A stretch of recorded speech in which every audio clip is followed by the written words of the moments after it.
Mi hijo gritó, «¡Fuera de esta casa! Mi esposa ya no se siente cómoda teniéndote cerca. Recoge tus cosas y vete antes de mañana por la mañana». Su esposa estaba de pie a su lado, sonriendo con suficiencia. Yo no dije nada. A la mañana siguiente, me marché y me llevé $5 millones conmigo. Una semana después, estaban suplicando. Me llamo Harrison, tengo 70 años y, de alguna manera, todavía estoy sanando de las heridas que me causó mi propia familia. Como fundador de un exitoso imperio de maquinaria pesada, creía haber asegurado el futuro de mi familia, pero tuve que escapar de su toxicidad. Antes de continuar con esta historia, dime desde dónde estás viendo este vídeo en los comentarios. Dale a me gusta y suscríbete si alguna vez has tenido que plantarle cara a una familia que subestimó tu valor.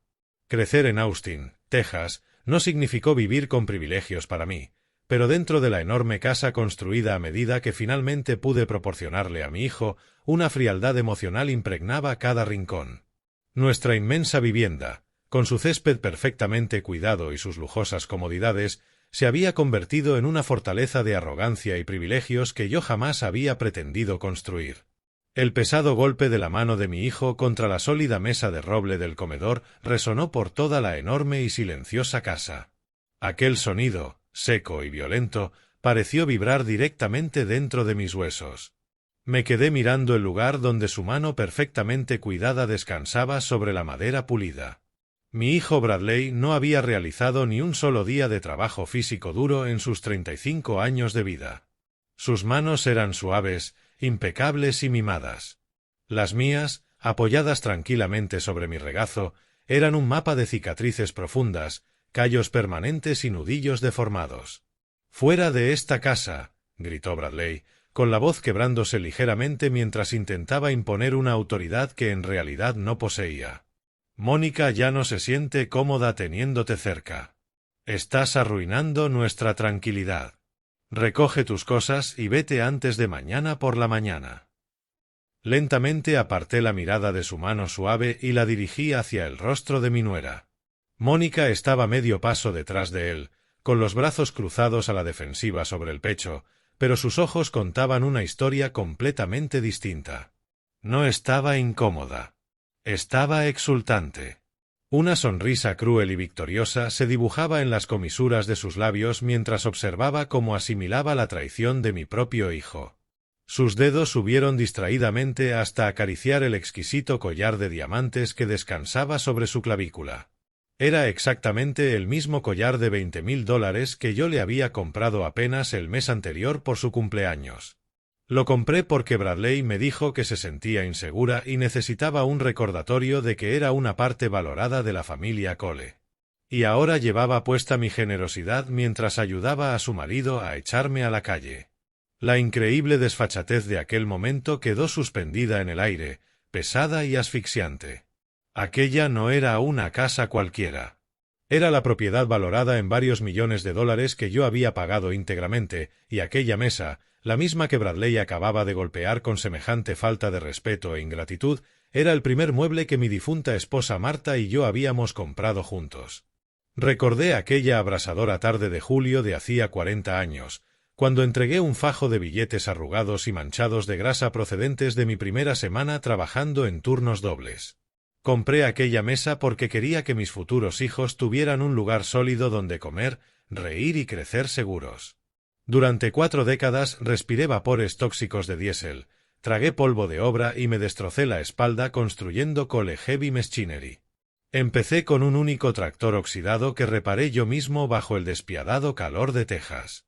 Construí un imperio valorado en $40 millones para que Bradley jamás conociera el dolor de una nevera vacía ni la humillación de llevar zapatos rotos.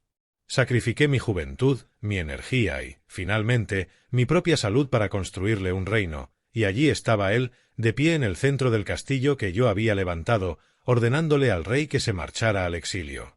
Esperaron mi reacción. Podía ver cómo la anticipación nerviosa tensaba los hombros de Bradley. Se estaba preparando para una discusión monumental. Esperaba que gritara, que llorara, que enumerara todos mis sacrificios económicos o que le suplicara desesperadamente que recordara nuestro vínculo. Esperaba la reacción típica de un anciano desconsolado e ingenuo aferrándose al pasado. No les di absolutamente nada.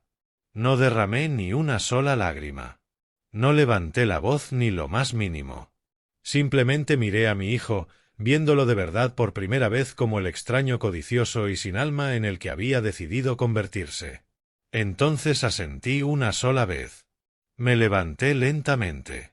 Las articulaciones de mis rodillas crujieron, acompañadas de un dolor familiar que me recordó el gélido invierno de 1998, cuando vertí el hormigón de nuestro primer gran almacén para asegurarme de que pudiéramos pagar la matrícula del colegio privado de Bradley. Les di la espalda y subí por la gran escalera curva.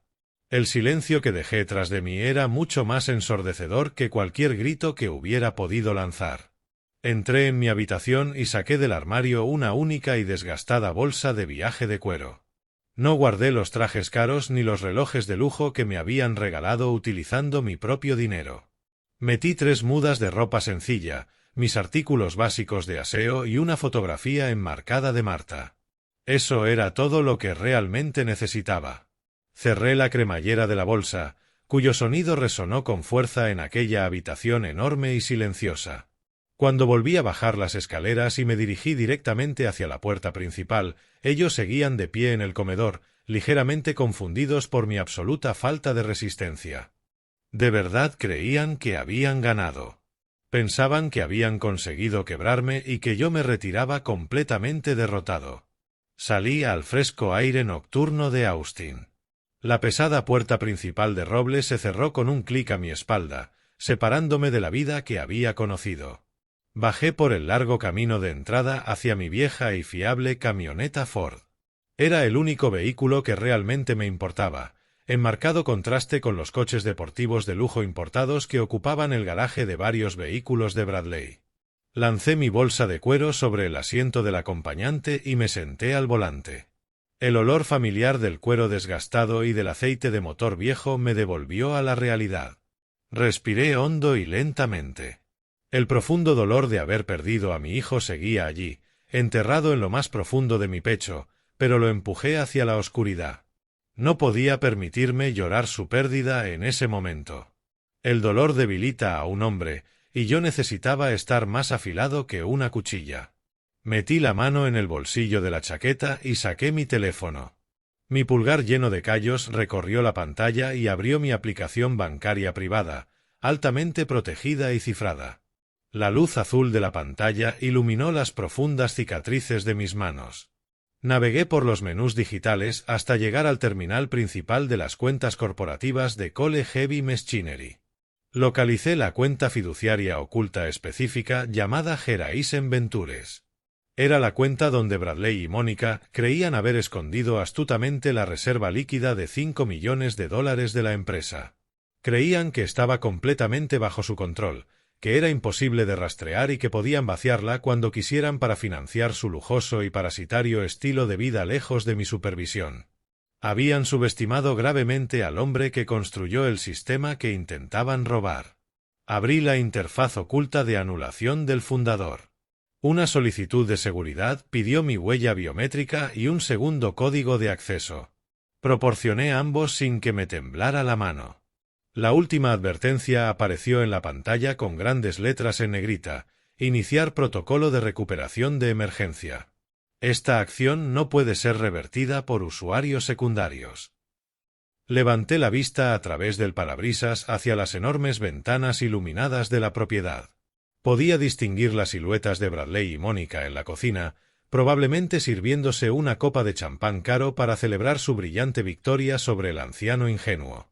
Mi pulgar quedó suspendido sobre la pantalla. No sentía compasión. Sentía la fría y absoluta certeza de un hombre que extirpa un tumor canceroso para salvar el resto del cuerpo. Pulsé ejecutar. La pantalla estuvo cargando durante 3 angustiosos segundos. Después, el mensaje de confirmación brilló intensamente en la oscura cabina de mi camioneta: recuperación de emergencia iniciada. $5 millones recuperados correctamente y asegurados en un fideicomiso personal bloqueado. Solté el aire lenta y silenciosamente. No solo acababa de abandonar su casa. Acababa de arrancarle los pulmones financieros a su traicionera operación secreta.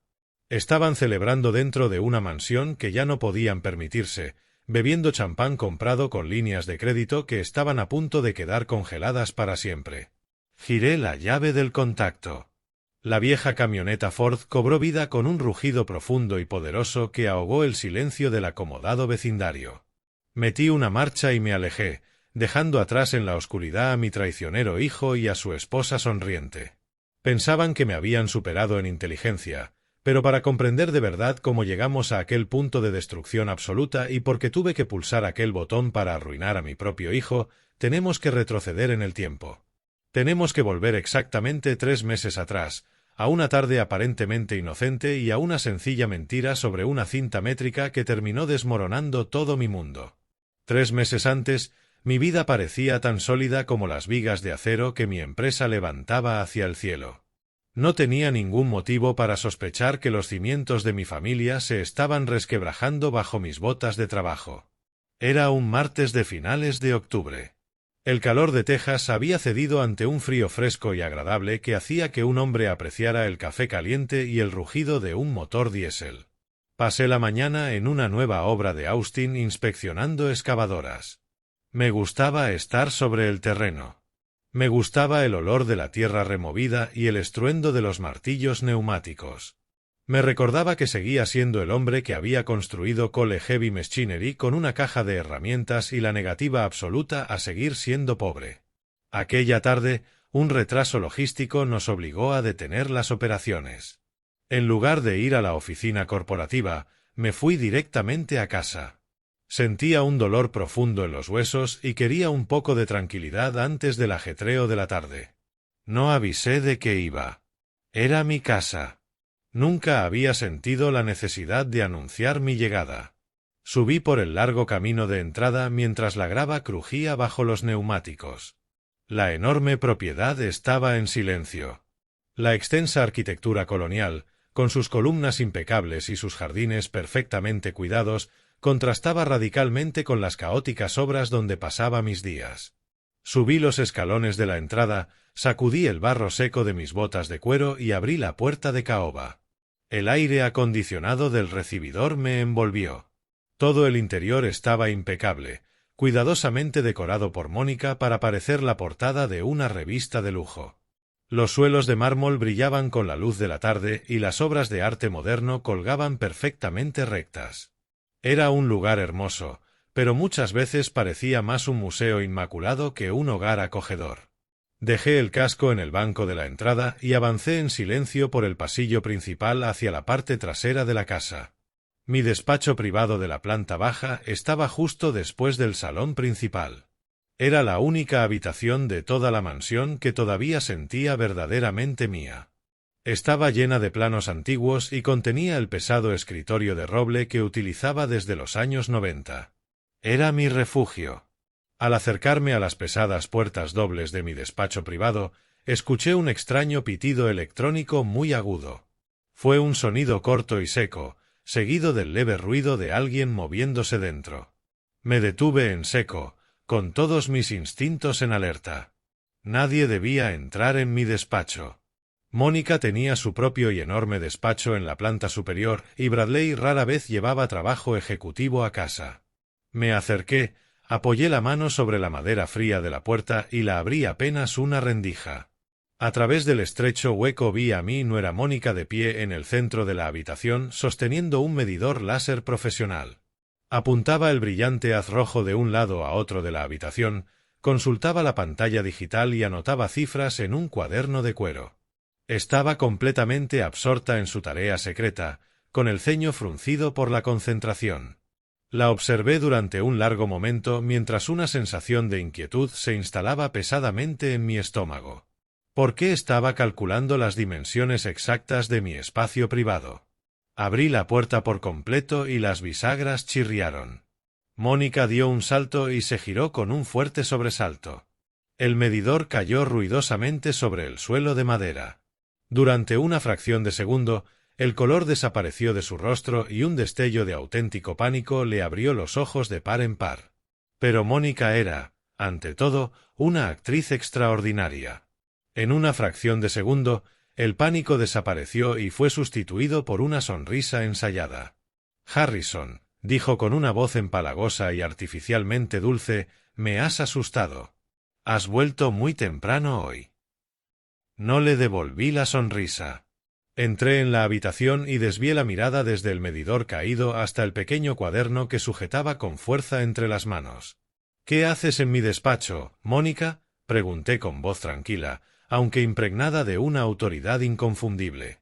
Soltó una risita y se agachó elegantemente para recoger el aparato.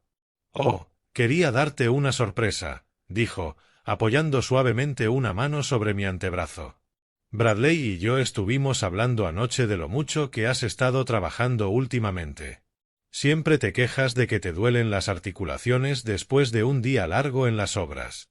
Quería comprarte un sillón de masaje terapéutico para esta habitación». Solo estaba midiendo el rincón junto a la ventana para asegurarme de que los repartidores tuvieran espacio suficiente. Pretendía ser un regalo especial. Me miró con ojos inocentes, interpretando a la perfección el papel de nuera entregada. La observé en silencio mientras sentía el dolor sordo y persistente de mis rodillas y la zona lumbar. Era cierto que me dolían las articulaciones. No era ningún secreto. Era un recuerdo permanente del brutal invierno de 1998. Recuerdo aquel invierno con total claridad. La economía local atravesaba una enorme recesión y Cole Heavy Machinery estaba al borde de la quiebra. Conseguimos un contrato para construir un centro logístico, pero una tormenta de hielo inesperada amenazaba con arruinar los cimientos de hormigón si incumplíamos el plazo. Las penalizaciones del contrato me habrían llevado a la bancarrota. Pasé 72 horas seguidas bajo la lluvia helada, con las botas empapadas hasta los huesos, dirigiendo personalmente el vertido del hormigón porque la mitad de mi equipo se había dado de baja por enfermedad. Durante aquellos 3 días de infierno congelado me dañé permanentemente el cartílago de las rodillas. Soporté aquel tormento por una única razón: necesitaba el dinero para pagar la matrícula del colegio privado de Bradley. Sacrifiqué mi propio cuerpo para que mi hijo pudiera sentarse en aulas con calefacción y aprender a desenvolverse por el mundo. Miré las manos perfectamente cuidadas de Mónica sujetando el medidor. La mentira era fluida, profundamente reconfortante y estaba envuelta en una capa de falsa preocupación familiar. Asentí lenta y agradecidamente. «Es muy considerado por tu parte, Mónica. De verdad que agradezco el gesto», le dije sin permitir que mi voz revelara ni una pizca de la oscura sospecha que empezaba a crecer dentro de mí. Ella sonrió ampliamente, visiblemente aliviada porque su actuación había funcionado, y se excusó rápidamente diciendo que tenía que revisar unas muestras de tela. La vi alejarse por el pasillo hasta desaparecer tras la esquina. Entonces me volví hacia el despacho. Caminé hasta el lugar exacto donde había estado cuando abrí la puerta por primera vez. Miré al suelo, al punto donde había dejado caer el medidor láser. Lo recogí y pulsé el botón de activación. El haz rojo cruzó la habitación e iluminó el objetivo que ella había estado analizando. No había estado apuntando al rincón vacío junto a la ventana. No estaba midiendo espacio para colocar un lujoso sillón de masaje que aliviara mi maltrecha espalda. El punto rojo estaba perfectamente dirigido hacia el marco interior de las puertas dobles. Consulté la pantalla digital, exactamente 91,44 centímetros. Sentí como se me revolvía violentamente el estómago y una oleada helada de absoluto pavor recorría mi espalda. Estaba midiendo la anchura exacta necesaria para hacer pasar una cama hospitalaria estándar directamente hacia mi refugio privado. No dormí aquella noche. Permanecí acostado en la oscuridad escuchando el leve zumbido de la casa, incapaz de apartar de mi mente la imagen de aquel punto láser rojo sobre el marco de la puerta de mi despacho. 91,44 centímetros. Exactamente el espacio necesario para hacer pasar una cama de hospital. Había pasado mi vida calculando cargas estructurales. Sabía perfectamente lo que ocurría cuando se preparaban unos cimientos para soportar un gran peso. Estaban preparando el terreno para borrarme del mapa. Cuando salió el sol sobre Austin, hice lo mismo que había hecho cada día durante 40 años. Me puse las botas y conduje hasta Cole Heavy Machinery. El olor a diésel y tierra removida me golpeó en cuanto atravesé las puertas. Era el olor de mi vida. Crucé el patio de maniobras saludando con la cabeza al capataz y sintiendo las vibraciones de las excavadoras calentándose para el turno de la mañana. Aquel era mi reino. Lo había construido con mis propias manos, tierra de Texas y pura terquedad. Atravesé las puertas de cristal del edificio corporativo, cambiando el rugido del patio por la silenciosa eficiencia de la planta ejecutiva. Entré directamente en mi oficina y me senté ante mi escritorio de roble. Mi rutina era sagrada. Antes de revisar cualquier informe de operaciones, comprobaba los libros contables de la empresa. Introduje mis credenciales en el portal bancario y esperé a que cargara el panel. La pantalla se llenó de filas de cifras tranquilizadoras, pero cuando mis ojos bajaron hasta nuestra principal cuenta de reservas líquidas, se me heló la sangre. El saldo, que debía mostrar unos sólidos $5 millones, marcaba cero. El dinero había desaparecido. Me incliné hacia el monitor, incapaz de procesar aquel espacio vacío donde antes estaba mi red de seguridad financiera. Mis dedos volaron sobre el teclado mientras rastreaba frenéticamente el historial de transacciones. Los fondos no se habían utilizado para pagar nóminas. Tampoco se habían destinado a comprar maquinaria nueva. Los $5 millones completos habían salido mediante una única transferencia bancaria a las 2 de la madrugada. El destino era un fideicomiso externo ciego registrado bajo el nombre de Geraisen Ventures. Jamás había oído hablar de Geraisen Ventures. El corazón me golpeaba violentamente contra las costillas. Cogí el teléfono del escritorio, con la mano temblándome de pura rabia, dispuesto a llamar al departamento antifraude del banco y congelar todos los activos a nombre de Cole antes de que mis dedos pudieran tocar el teclado numérico. La puerta de mi oficina se abrió de golpe. Bradley entró tranquilamente sosteniendo una elegante taza de cerámica y mostrando una relajación absoluta. Llevaba un traje gris oscuro hecho a medida que le sentaba a la perfección. «Buenos días, papá», dijo con aquella confianza fácil que nunca se había ganado. «Veo que estás revisando las cuentas trimestrales». Aparté la mano del teléfono y miré fijamente a mi hijo. Tenía la mandíbula tan apretada que me dolían los dientes. «¿Dónde está la reserva líquida de $5 millones, Bradley?», pregunté, manteniendo deliberadamente la voz baja y tranquila. Él no se inmutó. No apartó la mirada. Bebió despreocupadamente un sorbo de café y me dedicó una sonrisa condescendiente. «Relájate, papá», dijo mientras se acercaba hasta quedar justo delante de mi escritorio. «Es una sencilla estrategia de optimización fiscal. He trasladado el capital a una cuenta de depósito de alto rendimiento de Geraisen Ventures. Tú mismo me enseñaste que hay que hacer trabajar el dinero improductivo. La inflación estaba devorando nuestras reservas. El departamento de contabilidad dio su aprobación ayer por la tarde. Todo es completamente legal y vamos a obtener un rendimiento del 12% antes de que termine el ejercicio fiscal. Deberías darme las gracias». Permanecí sentado en silencio observando las impecables solapas de su traje de $3.000. Parecía un banquero corrupto de Wall Street, no un trabajador que conociera el aterrador peso real del dinero. Soltaba expresiones vacías como optimización fiscal, con la arrogancia despreocupada de alguien que jamás había pasado verdadera hambre. Mientras me sonreía, lo único que yo veía era aquella gélida noche de 1985 en la que mi primer proveedor quebró y me dejó cargando con una deuda enorme. Recordaba haber conducido hasta una casa de empeños a las afueras de la ciudad. Recordaba quitarle el anillo de boda de diamantes a Marta, aquel anillo para el que había ahorrado durante 3 largos años, y deslizarlo por encima de un mostrador de cristal arañado solo para conseguir suficiente dinero en efectivo para pagar la nómina de mis trabajadores. Lo hice porque, en este negocio, el flujo de caja no es un juego teórico que se practica en una hoja de cálculo. El flujo de caja es oxígeno. Si pierdes tus reservas, pierdes tu empresa, a tus hombres y tu reputación. Yo había construido aquella red de seguridad de $5 millones con mi propia sangre para no volver a tener que empeñar otro pedazo de mi alma, y mi hijo acababa de jugársela en un fideicomiso ciego. Me estaba mintiendo. La fluidez de su voz y aquel contacto visual ininterrumpido estaban demasiado ensayados.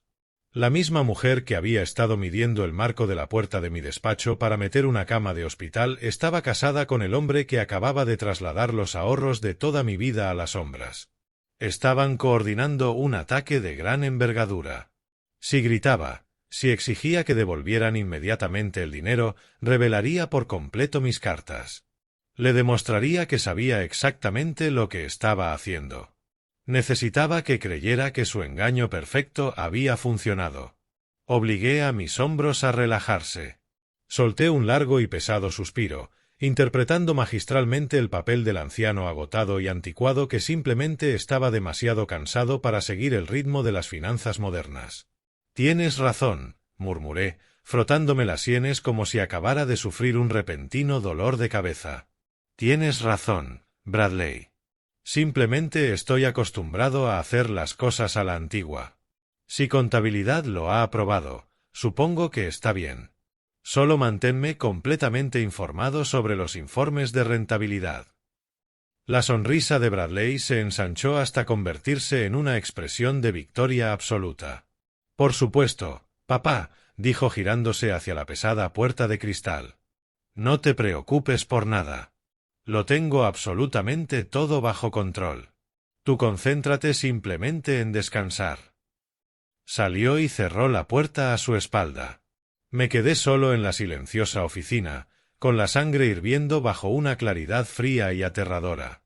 Me levanté del escritorio mientras mi mente corría entre estrategias despiadadas y contramedidas. Necesitaba llamar a mi abogado.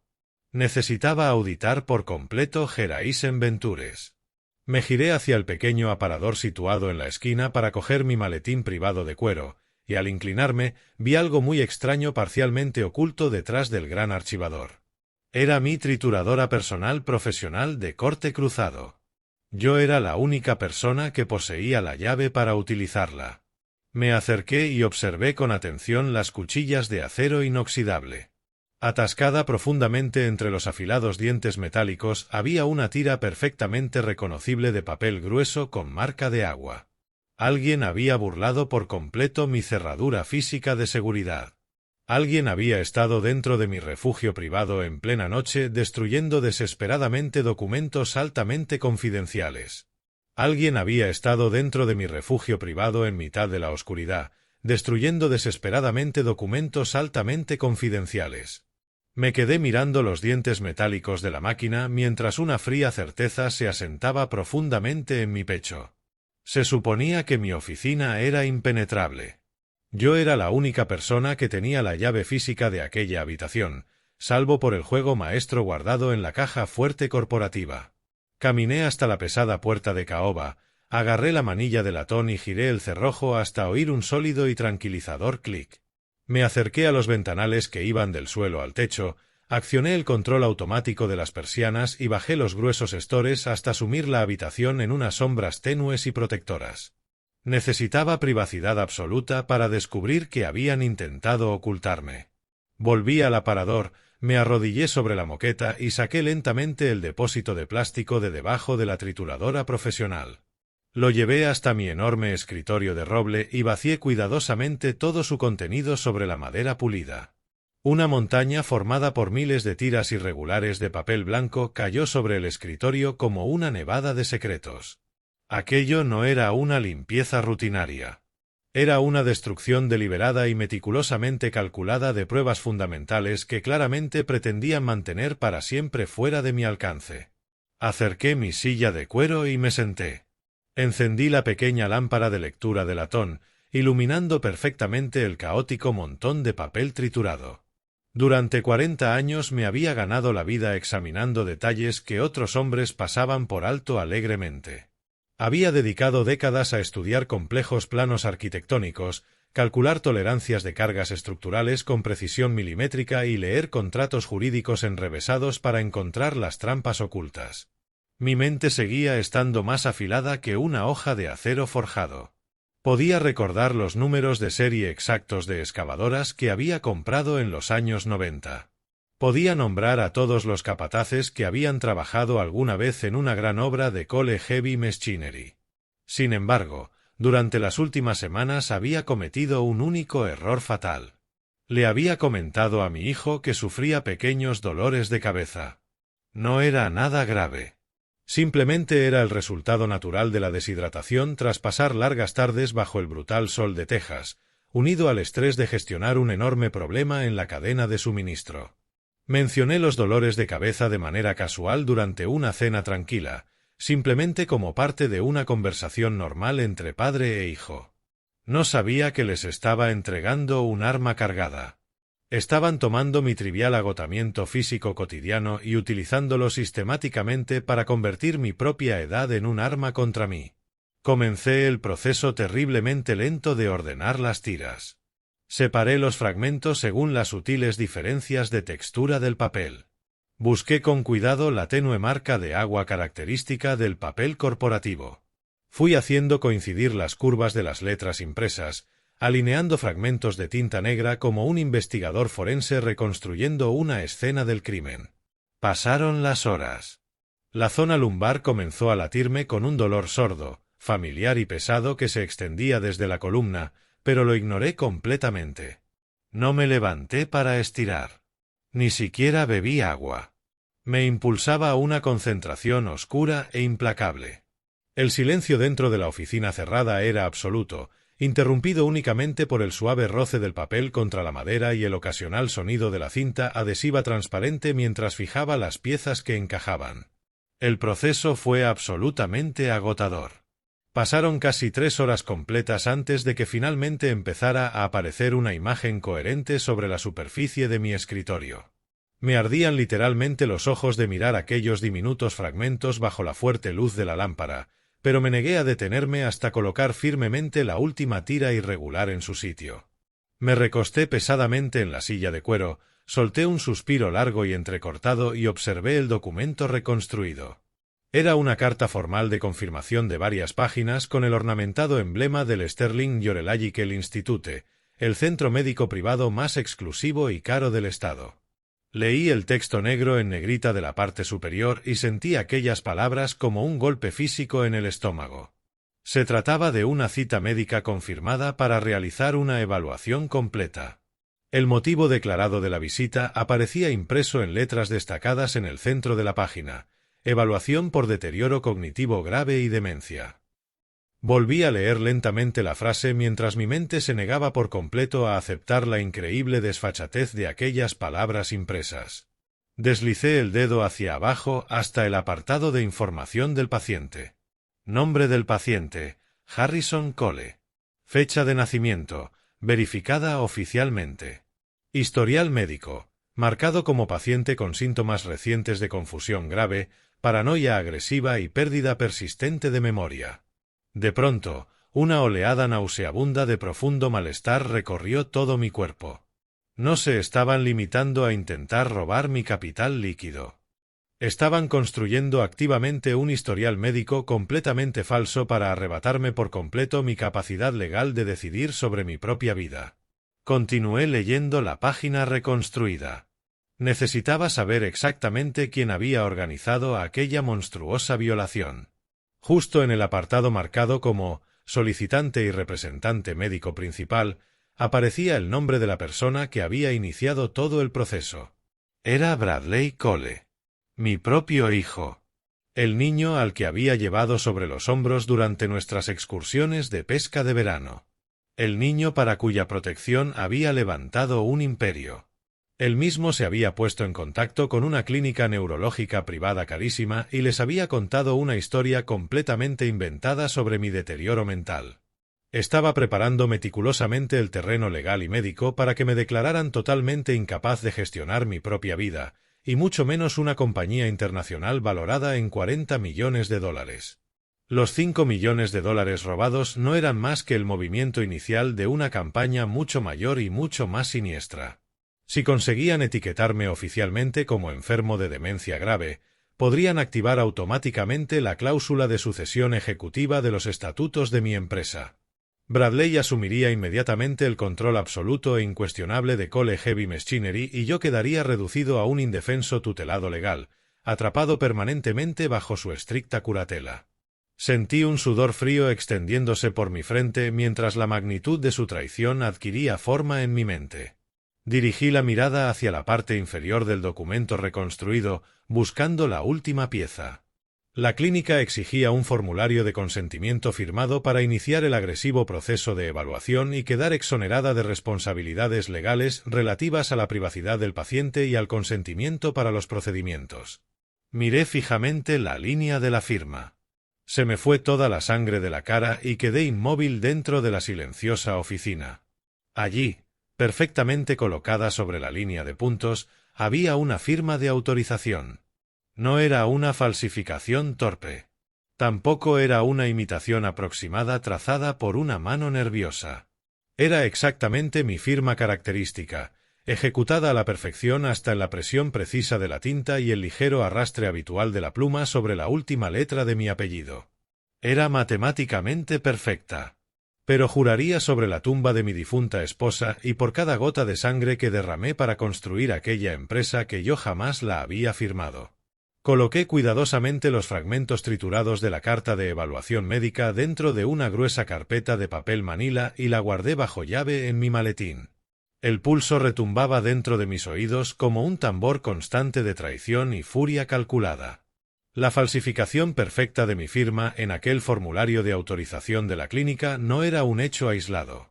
Era la pieza que faltaba para explicar la cuenta bancaria vacía. Si Bradley y Mónica podían clonar digitalmente mi firma exacta para ir arrebatándome poco a poco mis derechos legales y médicos, también podían utilizar aquella misma autoridad falsificada para vaciar a Cole Heavy Machinery de su propia sangre vital. Necesitaba saber exactamente cómo habían conseguido que los 5 millones de dólares sortearan los estrictos protocolos internos de seguridad que yo mismo había creado. Para averiguarlo, no podía enfrentarme a Bradley. Estaba demasiado preparado y tenía demasiada práctica mintiendo. Necesitaba encontrar el eslabón más débil de su cadena de mando. Necesitaba acorralar al hombre que había procesado físicamente aquella enorme transferencia bancaria. Salí de mi despacho por la escalera ejecutiva privada, evitando por completo la planta principal, donde Bradley probablemente estaría pavoneándose como el seguro director de operaciones. Bajé 3 tramos de escaleras de hormigón hasta el aire fresco y tenue del aparcamiento corporativo subterráneo. El espacio era enorme y silencioso, con un ligero olor a gases de escape y cemento húmedo. Caminé hasta la fila 4 y me situé entre las sombras detrás de un pilar de hormigón, justo al lado de un sedán plateado. Pertenecía a William, mi jefe de contabilidad. William llevaba 15 años trabajando para mí. Era un hombre tranquilo y meticuloso con los números que rara vez se desviaba de sus estrictas rutinas. Sabía que siempre salía del edificio exactamente a las 6 de la tarde para evitar el tráfico. Esperé en la oscuridad y el silencio apoyado contra el frío pilar, dejando que la humedad penetrara en mis doloridas articulaciones. Exactamente a las 6, las pesadas puertas metálicas del ascensor se abrieron lentamente. El seco y resonante sonido de unos zapatos de vestir contra el hormigón anunció la llegada de William. Lo observé caminar hacia su coche, con los hombros hundidos y el maletín fuertemente apretado contra el costado. Parecía nervioso. Sus ojos recorrían el aparcamiento vacío como si esperara que alguien saltara sobre él. Metió la mano en el bolsillo para sacar las llaves, pero le temblaba tanto que se le cayeron y golpearon el suelo con un fuerte estrépito metálico. Antes de que pudiera agacharse para recogerlas, salí de entre las sombras. «Hola, William», dije, con una voz que atravesó el silencioso aparcamiento como una cuchilla. William soltó un jadeo y retrocedió tambaleándose hasta que la espalda golpeó contra la puerta de su sedán plateado. El color desapareció por completo de su rostro y su expresión se convirtió en una máscara de terror absoluto. «Harrison», tartamudeó, con los ojos muy abiertos detrás de sus gafas de montura metálica. Señor, pensaba que ya se había ido a casa. Di un paso lento y deliberado hacia él. No voy a ninguna parte, William, le dije manteniendo un tono perfectamente sereno, pero cargado de autoridad. Quiero hablar de las cuentas de reserva corporativas. Quiero hablar de Geraisen Ventures y quiero saber exactamente por qué $5 millones de mi dinero desaparecieron a las 2 de la madrugada sin mi confirmación verbal. William tragó saliva y se pegó contra el coche. Parecía un animal atrapado calculando una ruta de escape imposible. Harrison, le juro que únicamente seguí las instrucciones explícitas. Bradley llevó la solicitud de transferencia a mi mesa ayer por la tarde. Dijo que usted estaba reestructurando el capital como parte de una estrategia de optimización fiscal extremadamente sensible. Le dije que necesitaba su confirmación directa antes de liberar semejante cantidad de efectivo. Se lo juro, señor. Me opuse. Exigí hablar con usted. Entonces, ¿por qué se transfirió el dinero, William? Insistí, acercándome lo suficiente para ver cómo el sudor empezaba a formarse sobre su pálida frente. Si te opusiste, ¿por qué está vacía mi cuenta? Las manos de William se aferraron al asa del maletín hasta que sus nudillos quedaron completamente blancos. Porque Bradley proporcionó las autorizaciones digitales, soltó de golpe, con la voz temblándole de pánico. Evitó la comprobación verbal presentando un formulario de autorización de transferencia digital cifrado con un nivel de seguridad muy alto. Procedía directamente de su portal ejecutivo seguro. Llevaba su firma digital verificada, su código privado de autorización y el sello temporal biométrico secundario. El sistema lo aceptó como un hecho absoluto e incuestionable. Legalmente, el sistema decía que era usted quien estaba pulsando el botón. Yo no tenía ninguna base para detener la transferencia. Me quedé mirando al hombre que había administrado mis libros de contabilidad durante una década y media. Estaba aterrorizado, escondiéndose detrás de protocolos y firmas digitales, intentando lavarse las manos de aquella traición. Me incliné todavía más, invadiendo su espacio personal hasta dejar mi rostro a pocos centímetros del suyo. William, mírame, ordené bajando la voz hasta convertirla en un susurro peligroso. Hace 15 años entraste llorando en mi oficina. Eras un contable principiante ahogado en deudas médicas. A tu hija pequeña, tu preciosa hija, acababan de diagnosticarle una leucemia agresiva. La compañía de seguros se negó a cubrir el tratamiento alegando que se trataba de una enfermedad preexistente. Denegaron la cobertura y el hospital exigía un depósito que tú jamás habrías podido pagar. ¿Recuerdas aquel día? William cerró los ojos. Una única lágrima escapó y recorrió su mejilla pálida. Lo recuerdo, señor. Lo recuerdo todo. Yo no pedí permiso al consejo, continué con voz firme e implacable. No lo tramité a través de los canales corporativos ni busqué ninguna estrategia de optimización fiscal. Saqué mi chequera personal y extendí un cheque de $150.000 para que tu hija pudiera recibir la quimioterapia que necesitaba para seguir viva. Ahora está en la universidad porque yo no me escondí detrás de protocolos cuando alguien de mi familia necesitaba lealtad. Lo pagué con mi propia sangre. Ahora estoy aquí pidiéndote la verdad. Me debes la verdad, William. No excusas corporativas. No las mentiras de Bradley. William abrió los ojos. El miedo seguía presente, pero la vergüenza pesaba mucho más. Respiró con dificultad y abrió lentamente la cremallera del compartimento superior de su maletín de cuero. Sus dedos temblorosos buscaron en el interior y sacaron una pequeña memoria USB negra cifrada. Sabía que algo iba terriblemente mal, Harrison, susurró mientras colocaba el pequeño dispositivo de plástico directamente sobre mi palma llena de cicatrices. Bradley estaba demasiado ansioso, demasiado agresivo con lo de mover los fondos antes de terminar el día. La firma digital era matemáticamente perfecta, pero el momento no tenía sentido. Así que ejecuté una rutina de diagnóstico interno de la transacción antes de que los servidores borraran los registros diarios. Guardé los datos de red. Guardé el punto de origen exacto desde el que se autorizó la anulación digital. ¿Qué hay en esta memoria?, pregunté cerrando los dedos alrededor del dispositivo. Contiene la dirección exacta de protocolo de Internet desde la que se inició sesión en su portal seguro y se generó la firma falsificada, respondió. No procedía de ninguno de sus dispositivos. Llévesela. Lo dejé allí, subí a mi camioneta y conecté la memoria a mi ordenador portátil. La dirección de protocolo de Internet coincidía exactamente con el MacBook personal de Mónica. Lo había hecho ella. Me quedé sentado en la camioneta sujetando aquella pequeña memoria de plástico en la palma mientras la pantalla de mi portátil mostraba las pruebas digitales de la traición de mi familia.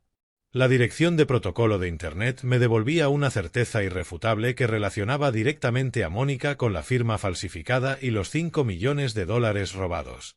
Estaba sentada dentro de mi casa desmantelando mi vida mientras Bradley interpretaba el papel del hijo leal. Eran un equipo de parásitos. Cerré el portátil y lo guardé dentro del maletín. No conduje hasta la comisaría. Tampoco llamé a mis abogados corporativos. Si los enfrentaba en aquel momento, se limitarían a decir que todo había sido un malentendido. Necesitaba que avanzaran tanto dentro de su propia trampa que ya no pudieran escapar. Tenía que darles exactamente lo que estaban intentando fabricar. Tenía que convertirme en el anciano roto y decadente que necesitaban. Arranqué el motor y regresé a la propiedad, preparando mi mente para la interpretación más dolorosa de toda mi vida. La casa estaba en silencio cuando finalmente atravesé la puerta principal. Las lámparas proyectaban un cálido resplandor dorado sobre los suelos de mármol. Colgué la chaqueta en el gancho de latón del recibidor y recorrí el largo pasillo hasta la enorme cocina de diseño. El espacio era impecable, lleno de electrodomésticos de alta gama en los que Mónica había insistido, aunque rara vez los utilizaba. Me acerqué a la enorme cocina de gas de 6 fuegos. Sentía las manos completamente firmes mientras extendía el brazo y giraba el mando del quemador delantero derecho. Escuché los secos chasquidos del encendedor y después el suave soplido de la llama azul al encenderse. No coloqué ninguna olla ni sartén encima. Simplemente dejé la llama encendida al descubierto dentro de la silenciosa cocina. Retrocedí, respiré profundamente para calmar el corazón acelerado y tiré deliberadamente al suelo una pila de correspondencia sin abrir. Esparcí los sobres con la punta de la bota para crear una escena de descuido repentino e impropio de mí. Entonces simplemente me quedé junto a la gran isla de granito mirando fijamente la cocina encendida y esperé a que la trampa se activara. Mónica tardó exactamente 14 minutos. El fuerte repiqueteo de sus tacones de diseñador resonó por el pasillo. Entró rápidamente en la cocina sosteniendo el teléfono y leyendo un mensaje con una expresión de ligera irritación. Se quedó paralizada en cuanto vio el correo tirado por el suelo y percibió el inconfundible olor a gas. Sus ojos fueron hacia la llama abierta y después hacia mí, inmóvil junto a la isla de la cocina. «Harrison, ¿qué estás haciendo?», exigió con voz aguda y llena de auténtica irritación. Corrió hasta los mandos y cerró el gas antes de volverse para mirarme furiosa. «Has dejado el fuego encendido sin poner nada encima. Podrías haber quemado toda la casa». Giré lentamente la cabeza para mirarla. Dejé caer los hombros hacia adelante, abandonando la postura rígida de un director ejecutivo seguro de sí mismo y sustituyéndola por la vacilación frágil de un anciano inseguro. Obligé a mis ojos a abrirse un poco más, fabricando una expresión de profunda e inocente confusión. Parpadeé varias veces como si luchara por salir de una espesa niebla mental. «Lo siento mucho, Marta», susurré con una voz temblorosa construida cuidadosamente para parecer frágil. «Solo quería calentar un poco de agua para prepararte. Supongo que olvidé por completo poner la tetera sobre el fuego. Marta, lo siento muchísimo». El silencio posterior fue denso y pesado. Observé cómo sus manos perfectamente cuidadas se cerraban con fuerza alrededor de su caro teléfono. Mónica no corrió a consolarme. No expresó ni una pizca de preocupación auténtica o afecto hacia su supuestamente desorientado suegro. En cambio, Sus ojos se abrieron con un brillo hambriento y luminoso. La irritación desapareció por completo de su rostro y fue sustituida por una expresión de alegría sádica y triunfal. Comprendió que la historia que ellos mismos habían fabricado parecía estar convirtiéndose en realidad ante sus propios ojos. Levantó lentamente el teléfono y empezó a escribir un mensaje a toda velocidad con los pulgares. Sin duda estaba escribiéndole a Bradley para comunicarle que el viejo ingenuo finalmente estaba perdiendo la cabeza por culpa de la edad. Mientras escribía su triunfal mensaje, miré por encima de su hombro hacia el salón contiguo. Mis ojos se posaron sobre la enorme repisa de piedra de la chimenea que cubría la pared del fondo. Había construido aquella repisa con mis propias manos hacía 25 años. Pasé semanas buscando la madera recuperada perfecta, cortándola y lijándola hasta que quedó lisa como el cristal. La construí porque mi difunta esposa Marta siempre había querido una gran chimenea donde pudiéramos colgar nuestros retratos familiares y celebrar las fiestas. La construí por puro amor hacia una mujer que poseía más integridad en una sola respiración de la que Mónica podría aspirar a reunir en toda una vida. Estar allí fingiendo que confundía a aquella extraña, codiciosa y parasitaria con el amor de mi vida me revolvía físicamente el estómago. Necesité toda la disciplina y la fuerza de voluntad que poseía para no abandonar la actuación. Cada instinto de mi cuerpo me gritaba que me enderezara, señalara la puerta y la echara inmediatamente de mi casa. Pero mantuve los hombros hundidos. Mantuve los ojos abiertos y confusos, tragándome el amargo sabor de mi propio orgullo. Tenía que dejarles ganar la batalla para poder aniquilarlos por completo en la guerra. Murmuré otra disculpa diciendo que me sentía extrañamente cansado y salí lentamente de la cocina arrastrando los pies. Entré en el salón principal y me dejé caer pesadamente sobre el gran sofá de cuero. Me cubrí el pecho con una manta tejida y cerré los ojos, ralentizando la respiración hasta adquirir un ritmo profundo y regular. Me quedé completamente inmóvil fingiendo un sueño profundo y agotador. Esperé pacientemente dentro de la silenciosa habitación, confiando en que la abrumadora arrogancia de Mónica terminaría volviéndola descuidada. 10 minutos después escuché sus pasos suaves entrando en el salón. Permaneció de pie a mi lado durante un buen rato observando cómo mi pecho subía y bajaba. Soltó un bufido silencioso de desprecio, convencida de que yo estaba completamente dormido. Después escuché el suave tono digital de una llamada saliente conectándose en su teléfono. Caminó hasta los grandes ventanales, poniendo apenas unos pocos metros de distancia entre nosotros. Su voz era un susurro urgente y emocionado, pero en el silencio absoluto de la casa escuché cada palabra con una claridad aterradora. Sí, Bradley, te lo digo en serio. Está perdiendo completamente la cabeza, susurró emocionada. Dejó encendido el quemador delantero y me llamó Marta. No podría haber ocurrido en mejor momento. El médico viene el viernes por la tarde para hacer la evaluación privada aquí en casa. Solo tienes que asegurarte de que el viejo se quede en casa y no vaya a la obra. Solo necesitamos que cruce esa puerta una vez. En cuanto firme la evaluación, la empresa de $40 millones será nuestra. Permanecí totalmente inmóvil sobre el sofá de cuero hasta que el reloj de pie del pasillo dio las 2 de la madrugada. Mónica se había retirado arriba horas antes, y sus pasos se habían perdido en el lujoso silencio de la enorme propiedad. Esperé una hora completa más para asegurarme de que toda la casa estuviera profundamente dormida. Exactamente a las 3 de la madrugada, aparté la manta y me puse de pie. El dolor sordo de las rodillas apareció inmediatamente, un recordatorio agudo del precio físico que había pagado por la riqueza que mi hijo intentaba robarme. Ignoré el dolor. Me moví silenciosamente entre las sombras oscuras del salón y cogí mi pesada chaqueta de cuero y las llaves del coche del recibidor. No me atreví a abrir la pesada puerta principal de roble y arriesgarme a que su sonoro clic resonara escalera arriba. En su lugar, salí por la puerta lateral junto a la despensa y me adentré en la gélida noche de Texas. El aire era cortante y me quemaba los pulmones mientras avanzaba rápidamente por el largo camino de grava. Había estacionado intencionadamente mi vieja y fiable Ford cerca de la puerta principal de la propiedad, lejos de las potentes luces con sensores de movimiento del garaje principal.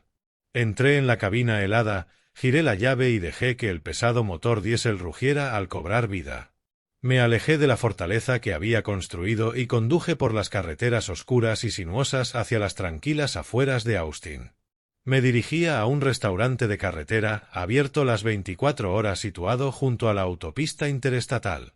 El local era un faro de dura luz de neón rodeado por un mar de enormes camiones articulados. Olía a café recalentado, grasa de fritura quemada y humo barato de cigarrillos. Era el lugar perfecto para una reunión clandestina. Empujé la puerta de cristal. Una pequeña campanilla de latón sonó débilmente justo encima de mi cabeza.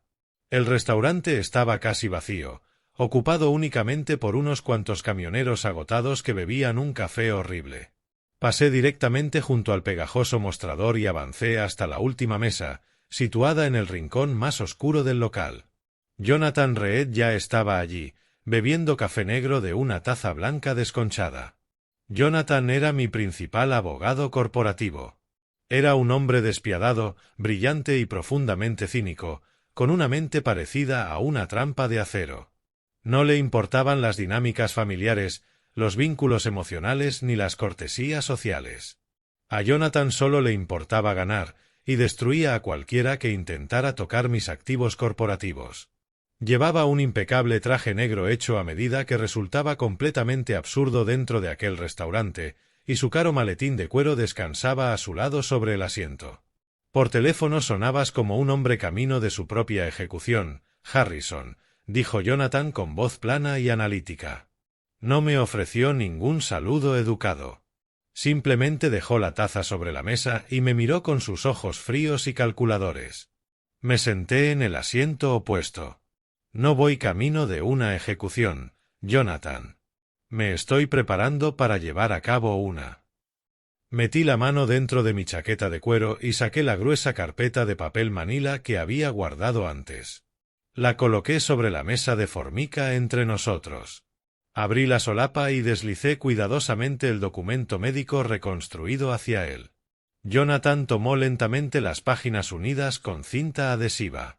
Sus ojos oscuros recorrieron el texto rápidamente, absorbiendo los horribles detalles de la evaluación por deterioro cognitivo grave y la firma perfectamente falsificada en la parte inferior de la página. No mostró sorpresa. Simplemente apretó la mandíbula. Volví a meter la mano en el bolsillo y coloqué la pequeña memoria USB negra junto a su taza de café vacía. Mi jefe de contabilidad extrajo estos datos directamente de los registros internos del servidor esta noche, expliqué, manteniendo la voz estable a pesar de la rabia que me hervía en el pecho. Bradley utilizó una autorización digital especial para transferir los $5 millones de reserva líquida corporativa a un fideicomiso ciego llamado Geraisen Ventures. Esta memoria contiene la dirección específica de protocolo de Internet desde la que se ejecutó la transferencia. Lleva directamente al portátil personal de Mónica dentro de mi propia casa. Jonathan levantó la memoria negra con 2 dedos como si fuera un arma cargada. Abrió su maletín de cuero, sacó un portátil, levantó la pantalla, introdujo una serie de contraseñas de seguridad y conectó la memoria al puerto lateral. El resplandor de la pantalla iluminó sus afilados rasgos. Permanecimos en un pesado silencio mientras los camioneros cansados que nos rodeaban comían. Durante 5 minutos, los dedos de Jonathan volaron sobre el teclado mientras consultaba datos de registros empresariales en bases de datos extraterritoriales. Observé cómo sus ojos se estrechaban a medida que desenredaba la red financiera construida por mi hijo. Geraisen Ventures no es ningún vehículo legítimo de optimización fiscal, declaró finalmente Jonathan, con la voz desprovista de toda calidez. Es una sociedad pantalla vacía registrada en las Islas Caimán. He rastreado al beneficiario principal del fideicomiso. Pertenece a un hombre llamado Derek Vance. Fruncí el ceño al reconocer el nombre. Derek es el hermano mayor de Mónica, dije mientras todas las piezas del rompecabezas encajaban de golpe en mi mente. Es un desacreditado corredor de criptomonedas. Bradley pagó sus deudas de juego hace 3 años para evitar que el apellido familiar quedara manchado. Jonathan giró la pantalla del portátil para que yo pudiera ver las líneas de datos financieros. Derek es exactamente la persona que están utilizando como intermediario principal, explicó Jonathan. Están haciendo circular tus 5 millones de dólares a través de 3 cuentas extraterritoriales diferentes para borrar el rastro de origen. Básicamente están utilizando al hermano arruinado de Mónica para blanquear el capital robado y hacerlo imposible de rastrear cuando finalmente llegue a sus cuentas privadas. Me recosté contra el asiento del restaurante mientras asimilaba hasta qué punto habían coordinado todo. Habían convertido a mi familia en una organización criminal. De verdad han robado 5 millones de dólares, murmuré mirando las cifras de la pantalla. Jonathan cerró el portátil de golpe y el chasquido resonó por encima del ruido del local. No, Harrison, corrigió en voz baja. Los 5 millones de dólares son únicamente el depósito de seguridad. El objetivo real es el imperio de maquinaria pesada de 40 millones de dólares que pasaste 4 décadas construyendo. Utilizan el dinero robado para financiar su huida, pero el documento médico que encontraste es el arma homicida. Miré la carta sobre la mesa. Jonathan se inclinó hacia adelante y apoyó ambas manos sobre la superficie. Si ese médico entra en tu casa el viernes por la tarde y te declara incompetente debido a una demencia, la firma de ese formulario de consentimiento otorgará automáticamente a Bradley un poder legal sobre ti. Tendrá autoridad para liquidar cada activo, cada almacén y cada pieza de maquinaria que posees. Te quitarán tus derechos y quedarás atrapado dentro de tu propia casa mientras ellos desmantelan el trabajo de toda tu vida. El profundo horror de aquella realidad legal me atravesó y me heló la sangre. Mi hijo no era simplemente un ladrón. Era un monstruo preparándose para enterrarme vivo. Jonathan miró su reloj. Hoy es martes por la mañana. El médico privado está oficialmente citado para llegar a tu enorme propiedad el viernes. Eso significa que tenemos exactamente 72 horas para construir una trampa tan devastadora que jamás la verán venir. La sombría advertencia de Jonathan quedó suspendida en el aire viciado del restaurante como una sentencia de muerte. 72 horas. Ese era el tiempo máximo que me quedaba para destruir el plan de mi propio hijo antes de que pudiera borrarme legalmente de la existencia.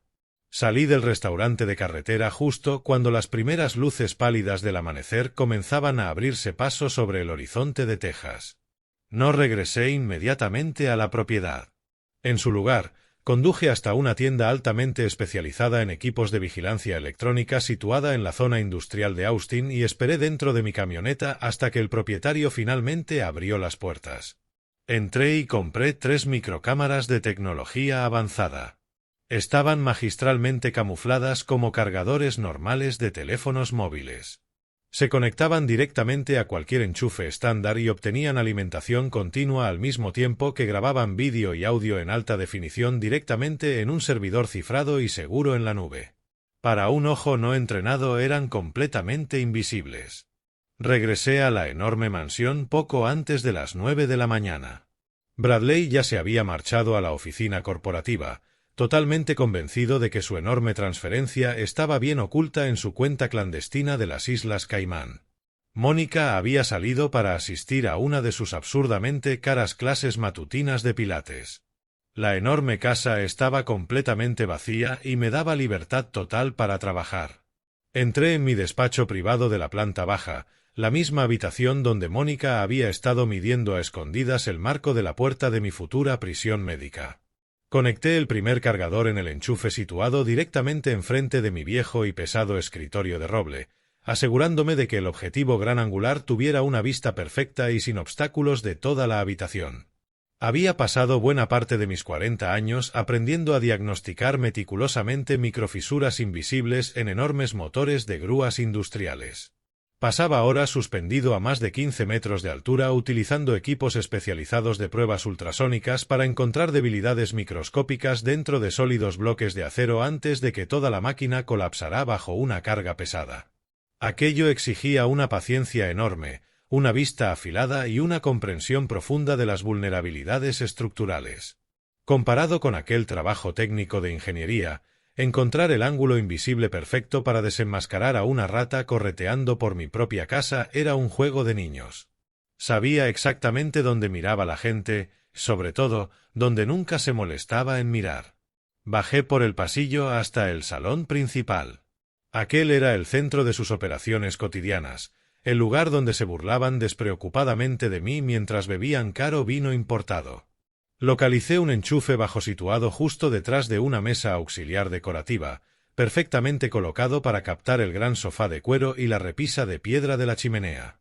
Conecté la segunda cámara y ajusté la diminuta lente para asegurarme de que grabara la zona de estar con absoluta claridad.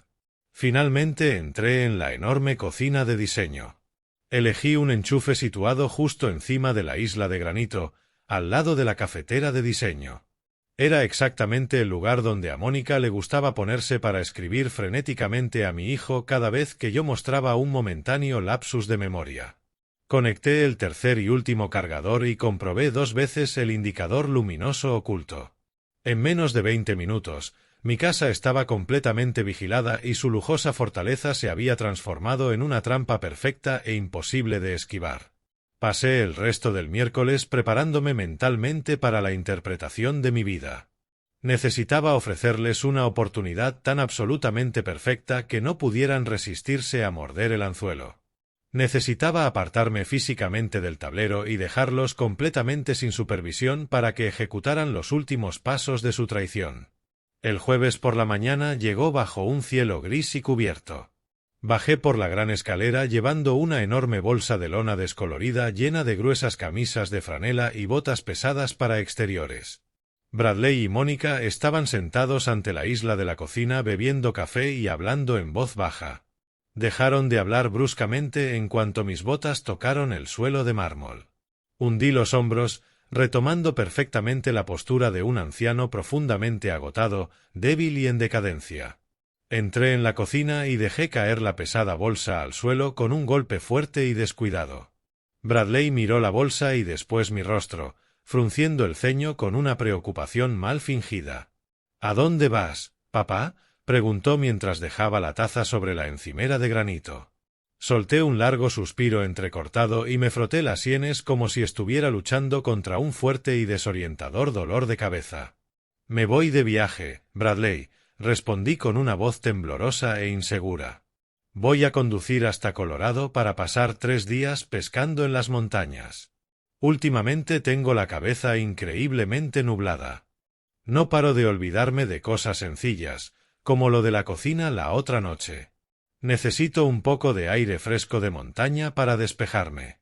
Tengo que alejarme unos días del ruido de la ciudad, descansar e intentar volver a pensar con claridad.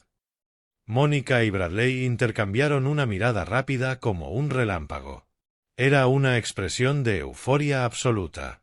Un viaje de 3 días significaba que estaría completamente fuera del estado el viernes por la tarde.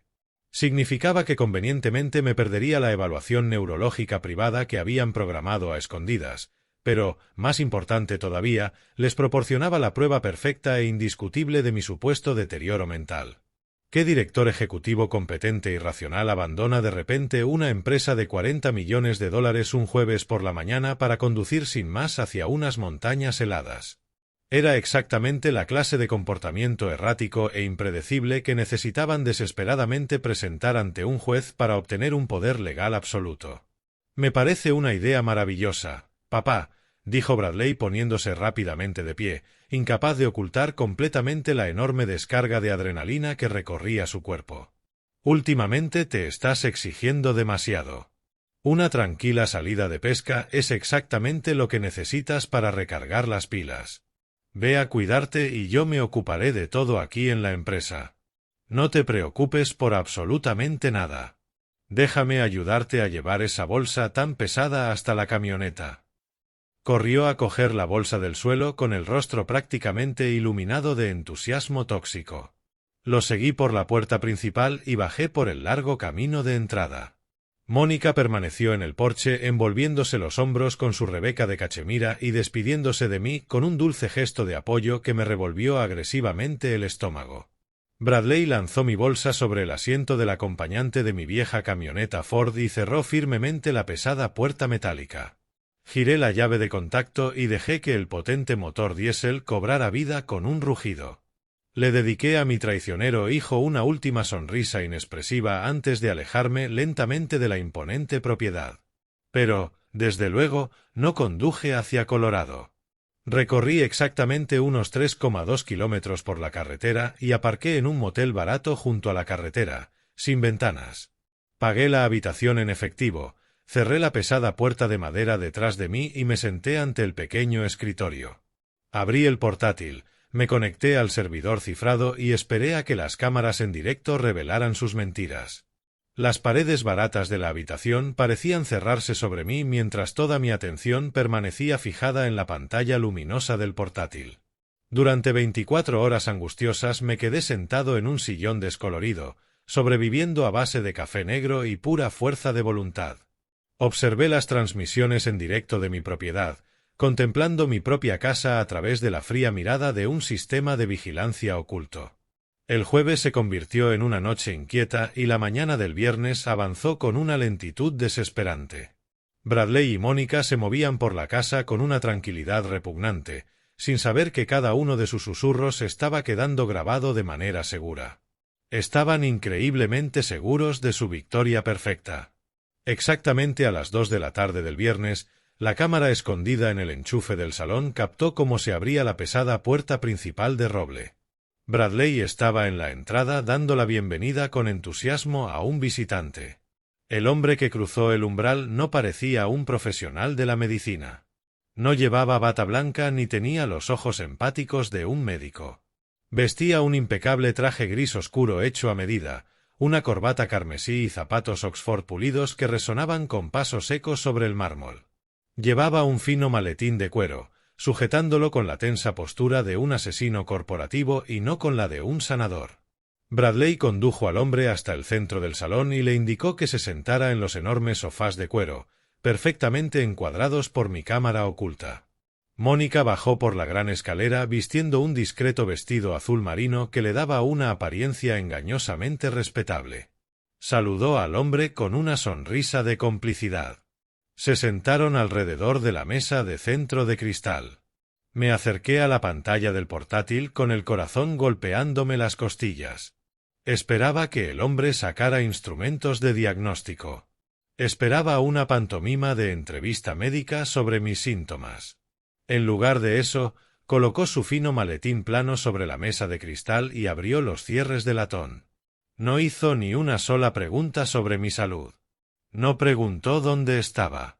Sabía exactamente por qué se encontraba allí y una evaluación médica no formaba parte de sus planes. Bradley metió la mano en el bolsillo interior de su caro traje y sacó un sobre de papel manila extraordinariamente grueso. El volumen del paquete dejaba perfectamente claro lo que contenía, fajos de efectivo imposible de rastrear. Bradley deslizó el pesado sobre por la mesa de cristal. El hombre del traje a medida ni siquiera se molestó en abrirlo para contar el dinero. Simplemente colocó la mano sobre el sobre, asintió en silencio y guardó el soborno en el bolsillo interior de su chaqueta. La aterradora facilidad de aquella transacción me revolvió el estómago. Evidentemente no era la primera vez que aquel médico corrupto vendía su licencia al mejor postor. Con el soborno ya en su poder, el hombre introdujo la mano en el maletín abierto y sacó una impecable pila de documentos legales. Incluso a través de la transmisión podía leer perfectamente las grandes letras impresas en la parte superior: Declaración médica oficial de incapacidad y tutela legal. El documento ya estaba completamente rellenado. Mi nombre legal completo, mi fecha de nacimiento y la dirección de mi casa aparecían perfectamente escritos en los formularios médicos oficiales. El hombre sacó una pesada pluma estilográfica dorada del bolsillo de su chaqueta. No dudó ni una fracción de segundo. Se inclinó sobre la mesa, apoyó la pluma en el papel y firmó rápidamente su nombre al final de la evaluación. Después estampó su sello oficial de credenciales médicas junto a la firma, validando una mentira capaz de destruir una vida con apenas unos trazos. Oficialmente acababa de declararme víctima de una demencia cognitiva grave e irreversible. Había afirmado legalmente, bajo juramento y respaldándose en su licencia médica, que yo era completamente incapaz de gestionar mis propias finanzas, mis decisiones sanitarias y mi imperio corporativo de 40 millones de dólares. Deslizó el devastador documento recién firmado hacia mi hijo. Bradley se quedó mirándolo con los ojos muy abiertos por una codicia desbordante y tóxica. Extendió la mano y tocó el documento como si fuera un lingote de oro puro. El médico corrupto cerró el maletín y los cierres de latón produjeron un clic seco que resonó por la habitación. Miró directamente a Bradley con una expresión completamente desprovista de empatía humana. «Esto te concede una tutela completa e indiscutible», declaró con una voz fría, plana y aterradoramente profesional. «Legalmente, ahora es un fantasma». Sentado en la oscura habitación del motel, sentí que las manos empezaban a temblarme de manera incontrolable mientras aquellas horribles palabras resonaban por los pequeños altavoces del portátil. Legalmente, ahora es un fantasma. 40 años de trabajo brutal y agotador. Décadas sacrificando mi propia sangre, sudor y juventud para construir una buena vida para mi único hijo, y mi hijo acababa de pagar a un desconocido para borrar por completo mi existencia con una simple firma. Era un fantasma dentro de mi propio reino, asesinado no con una cuchilla, sino por la codicia más absoluta. En la pantalla, el hombre del traje se puso de pie, dirigió un breve y profesional asentimiento hacia Mónica y salió rápidamente por la puerta principal, dejando a mi traicionera familia sola para disfrutar de su victoria definitiva. En cuanto la pesada puerta se cerró, Bradley soltó una carcajada fuerte y entrecortada. Era un sonido de euforia pura y descontrolada. Saltó del sofá de cuero, agarró el documento legal y besó el papel. «¡Lo hemos conseguido!», gritó Bradley, girándose hacia el caro carrito bar de caoba situado en una esquina del salón. Cogió una pesada licorera de cristal llena del whisky escocés más caro que yo poseía y sirvió 2 copas enormes, derramando torpemente el líquido ámbar por los bordes. Se dio la vuelta y le ofreció una copa a su sonriente esposa. «Por Geraisen Ventures», brindó Bradley levantando la copa, «y por el nuevo e indiscutible director ejecutivo de Cole Heavy Machinery». Mónica tomó la copa. Los diamantes de su collar captaron la brillante luz de la tarde. Dio un sorbo lento y deliberado al caro whisky, manteniendo los ojos clavados en la declaración de incapacidad firmada que descansaba sobre la mesa. Sonrió con una expresión profunda y aterradoramente fría que transformó por completo su hermoso rostro en algo monstruoso. Se acercó a Bradley y apoyó suavemente una mano sobre su pecho. Observé el movimiento de sus labios, preparándome para escuchar otra celebración de su enorme golpe financiero. Pero la siguiente frase de Mónica me destrozó por completo el corazón y lo convirtió en hielo indestructible. «Sabes, cariño», susurró con una indiferencia cruel y despreocupada, «ahora que por fin tenemos control legal absoluto sobre todo su patrimonio y sobre sus decisiones médicas, en realidad no necesitamos esperar a que su deteriorada salud siga su curso natural. Ya he visitado aquel horrible centro público y mal financiado cerca de la frontera. Podemos encerrarlo fácilmente en el pabellón psiquiátrico de máxima seguridad el lunes por la mañana y, con los agresivos protocolos de medicación que he autorizado, ese viejo ingenuo habrá olvidado hasta su propio nombre antes de que termine el mes». Permanecí sentado en el tenue silencio de la habitación del motel, mientras el brillo del portátil proyectaba largas sombras sobre el papel pintado desconchado. Las palabras de Mónica quedaron suspendidas en el aire viciado como un vapor tóxico que parecía cubrirme por dentro los pulmones. Un pabellón psiquiátrico de máxima seguridad. Protocolos agresivos de medicación. Había planeado mi destrucción con la misma despreocupación de una mujer eligiendo nuevas cortinas para el salón. La observé sonreír en la transmisión digital. Sus ojos brillaban con un oscuro entusiasmo depredador. Acababa de proponer borrar químicamente mi mente y parecía radiante. Se apartó del documento médico falsificado y se acercó al carrito bar de caoba, deslizando los dedos perfectamente cuidados por el borde de la licorera de cristal. «Entonces», murmuró después de beber otro sorbo de mi whisky más antiguo, «¿cómo vamos a gestionar exactamente la logística física de esta transición? ¿Cuál es el plan preciso cuando ese viejo ingenuo vuelva finalmente de su patética excursión de pesca por las montañas el domingo por la tarde?» No podemos dejarlo simplemente deambulando por la propiedad mientras reestructuramos las cuentas corporativas y cambiamos los accesos bancarios principales. Bradley soltó una carcajada seca y fría. Era un sonido vacío y sin alma que resonó por los altos techos de mi salón y vibró directamente a través de los pequeños altavoces de mi portátil.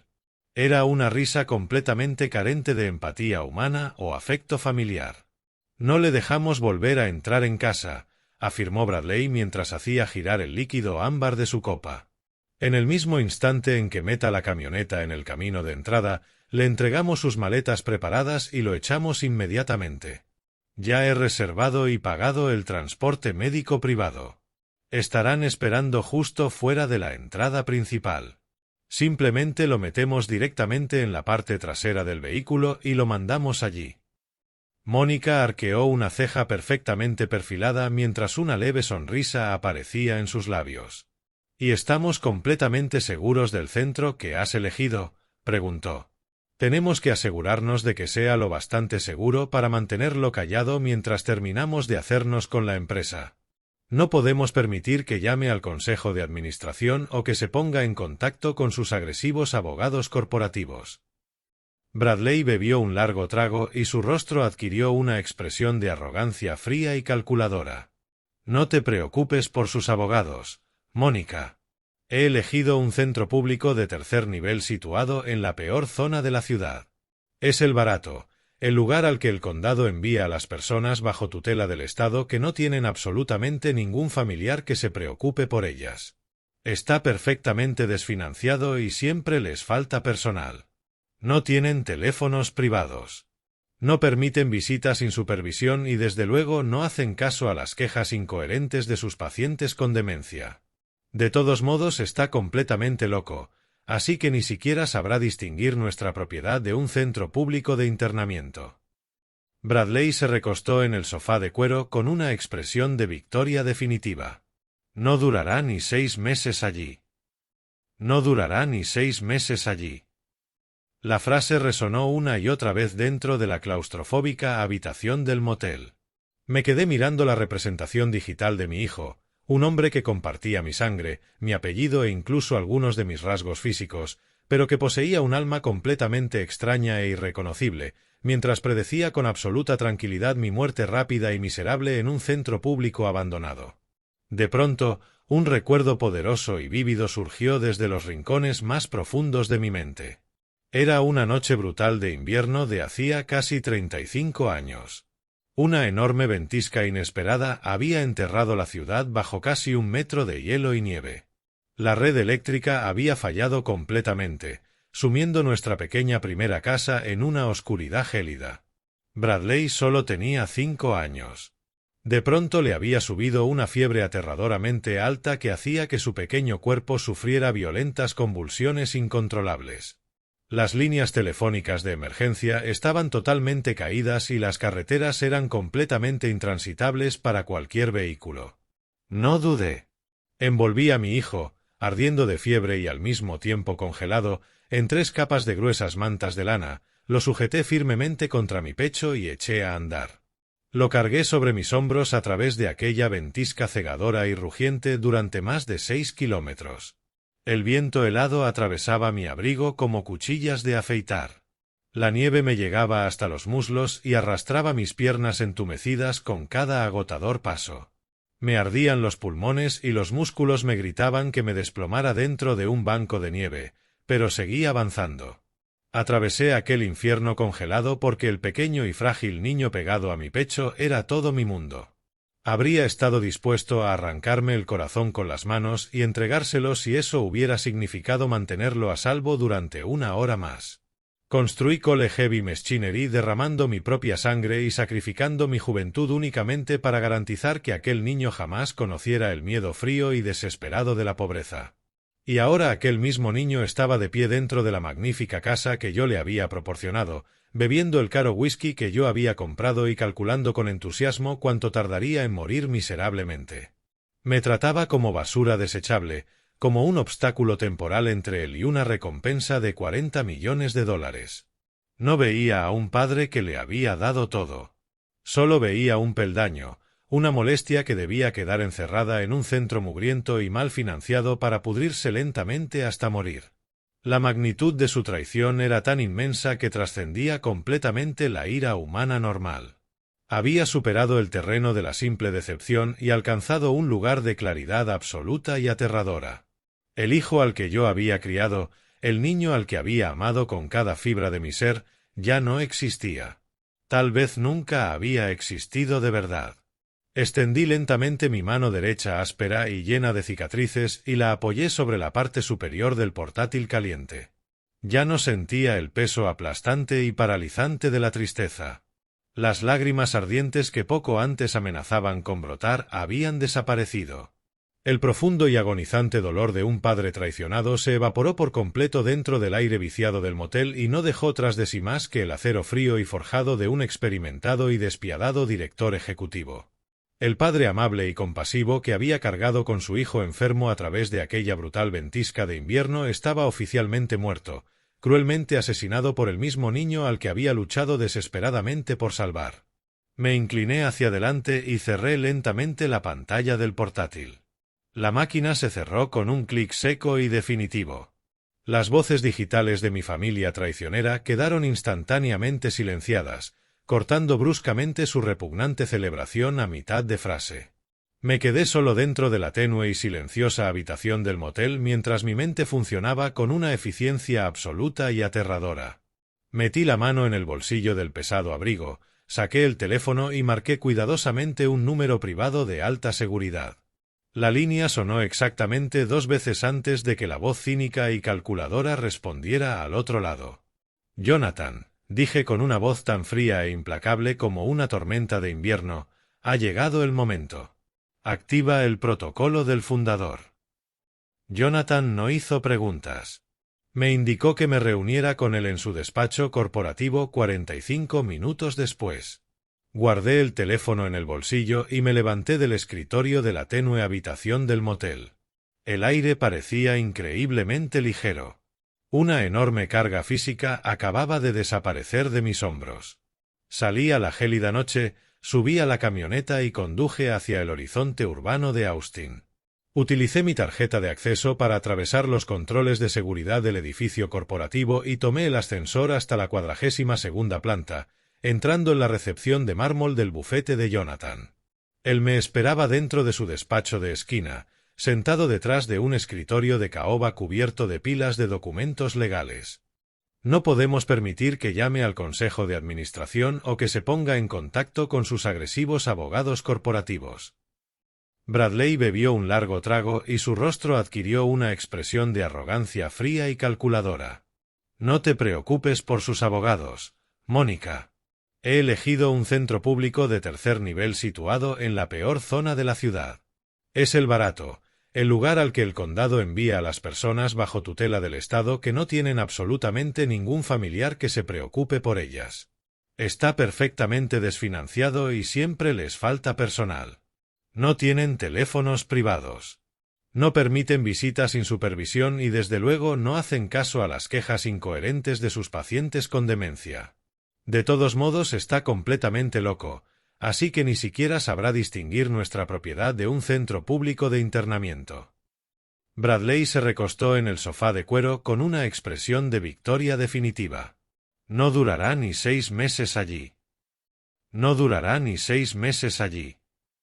La frase resonó una y otra vez dentro de la claustrofóbica habitación del motel.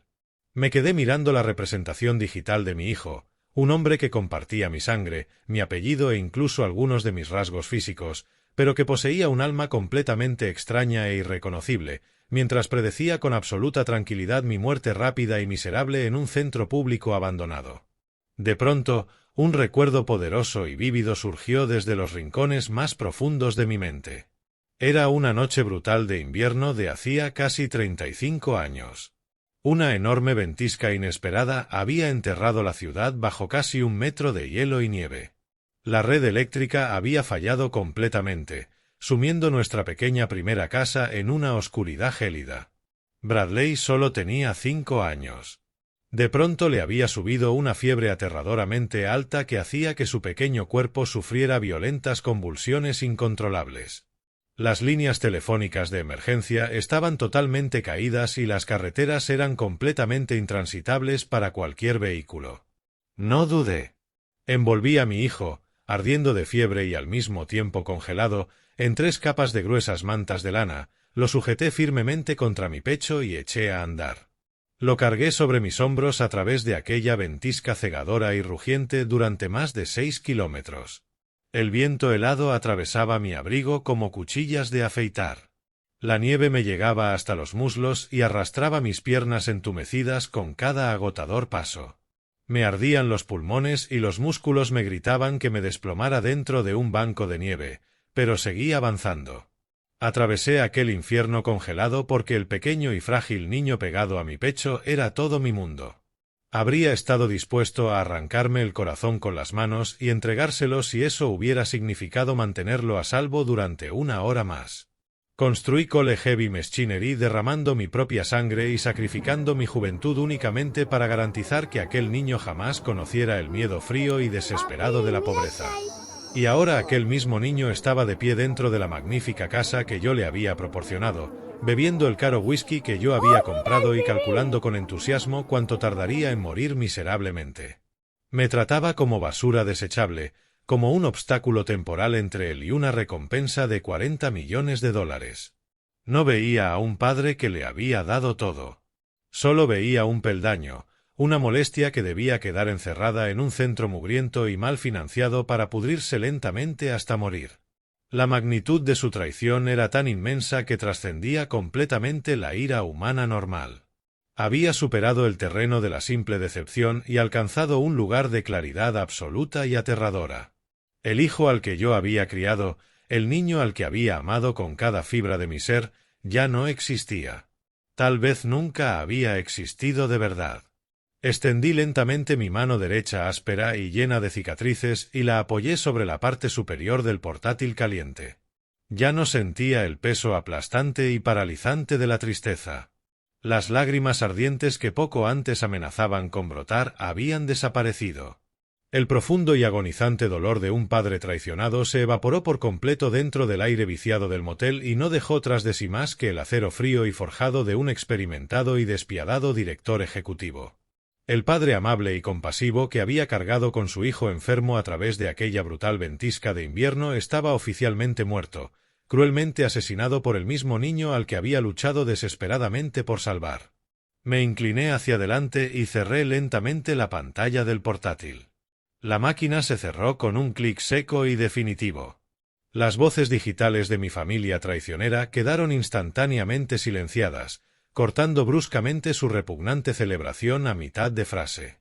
Me quedé solo dentro de la tenue y silenciosa habitación del motel mientras mi mente funcionaba con una eficiencia absoluta y aterradora.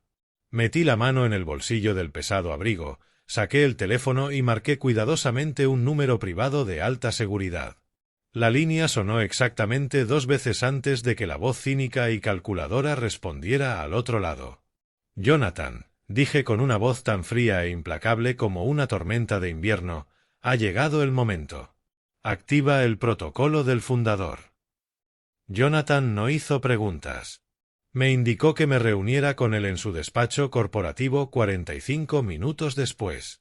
Guardé el teléfono en el bolsillo y me levanté del escritorio de la tenue habitación del motel. El aire parecía increíblemente ligero. Una enorme carga física acababa de desaparecer de mis hombros. Salí a la gélida noche, subí a la camioneta y conduje hacia el horizonte urbano de Austin. Utilicé mi tarjeta de acceso para atravesar los controles de seguridad del edificio corporativo y tomé el ascensor hasta la 42ª planta, entrando en la recepción de mármol del bufete de Jonathan. Él me esperaba dentro de su despacho de esquina, sentado detrás de un escritorio de caoba cubierto de pilas de documentos legales. Levantó la mirada con sus ojos oscuros y afilados. «Pareces extraordinariamente tranquilo para ser un hombre cuya familia acaba de intentar enterrarlo legalmente en vida», comentó Jonathan. Me senté. «Estoy tranquilo porque el periodo de duelo ha terminado oficialmente, Jonathan», respondí sin una pizca de vacilación paternal. «Quieren jugar a la crueldad corporativa, pero no tienen ni idea de quién escribió las reglas. Quiero que actives la contingencia oculta. Jonathan dibujó una sonrisa tan fina como una cuchilla. La cláusula de recuperación del fundador, murmuró mientras sacaba de un cajón una carpeta cubierta de polvo. Hace más de 20 años que redactamos esta disposición. Cuando constituí Cole Heavy Machinery décadas atrás, conocía perfectamente los riesgos inherentes de construir un imperio industrial. Sabía que las adquisiciones hostiles y las traiciones internas eran simples realidades del mundo empresarial. Me negué a dejar vulnerable el trabajo de toda mi vida. Por eso Jonathan y yo habíamos integrado en secreto un mecanismo jurídico altamente confidencial directamente en los estatutos fundacionales de la compañía. Era un interruptor de emergencia unilateral. La cláusula establecía que yo, como único presidente fundador, conservaba la autoridad legal absoluta e incuestionable para congelar, revertir y confiscar inmediatamente cualquier transferencia de capital corporativo si sospechaba que existía actividad fraudulenta. Se saltaba completamente al Consejo de Administración y al director de operaciones. Bradley pensaba que era un genio por haber falsificado una firma digital para autorizar una transferencia, pero ignoraba por completo que yo tenía en las manos el detonador remoto. Jonathan abrió la carpeta y comenzó a sacar los documentos originales. «Tenemos que preparar la secuencia del contraataque», ordené. «Primero quiero que redactes los documentos oficiales de despido de Bradley. Quiero que sea despedido por conducta indebida grave, perfectamente documentada. Quiero que pierda el cargo, todos sus privilegios y la totalidad de su plan de pensiones corporativo. Incluye los detalles exactos de la transferencia bancaria no autorizada y de la firma digital falsificada. Déjalo tan blindado jurídicamente que ningún abogado laboralista del país se atreva siquiera a aceptar su caso». «Considéralo hecho, Harrison», respondió. «¿Cuál es el segundo paso?» «El segundo paso es la denuncia penal», contesté. «Quiero que reúnas cada prueba que hemos conseguido. Los registros de red que muestran la dirección de protocolo de Internet de Mónica, la investigación que relaciona a Geraisen Ventures con su desacreditado hermano y la grabación de audio donde conspiraban explícitamente para sobornar a un profesional médico y encerrarme en un pabellón psiquiátrico de máxima seguridad. Reúne todo en un expediente jurídico completo y prepáralo para entregarlo inmediatamente a la Oficina Federal de Investigación. Vamos a entregar a los fiscales federales un caso perfecto por fraude electrónico, malversación corporativa, conspiración criminal y abuso agravado contra una persona mayor». Jonathan asintió y abrió una ventana nueva en su ordenador para empezar a preparar el expediente de la denuncia. «Por este nivel de fraude coordinado pueden enfrentarse a décadas en una prisión federal», comentó tranquilamente. «¿Y el tercer paso?» «Quiero que cortes por completo sus vías de financiación», ordené. «Congela todas las tarjetas de crédito corporativas registradas a nombre de Bradley. Cancela el acceso de Mónica a las cuentas de gastos ejecutivos. Revoca sus seguros médicos corporativos y bloquea su acceso a la flota de vehículos de la empresa. Han vivido como reyes a mi costa mientras planeaban mi muerte. Quiero que se estrellen contra un muro implacable en el mismo instante en que esta trampa se cierre. Quiero que saquen esas brillantes tarjetas platino para celebrar su gran victoria y descubran que están completamente arruinados». Jonathan soltó una risita mientras accedía al panel bancario y eliminaba sistemáticamente su acceso a las cuentas una por una. «Es una estrategia preciosa, Harrison», reconoció. «Pero el momento es fundamental. ¿Cuándo exactamente quieres que descargue este enorme martillazo financiero sobre ellos?» Miré por la enorme ventana de cristal hacia el oscuro horizonte urbano, calculando la secuencia cronológica exacta de su destrucción. «Esperamos», declaré con una certeza inflexible. «Hoy no tocamos la transferencia.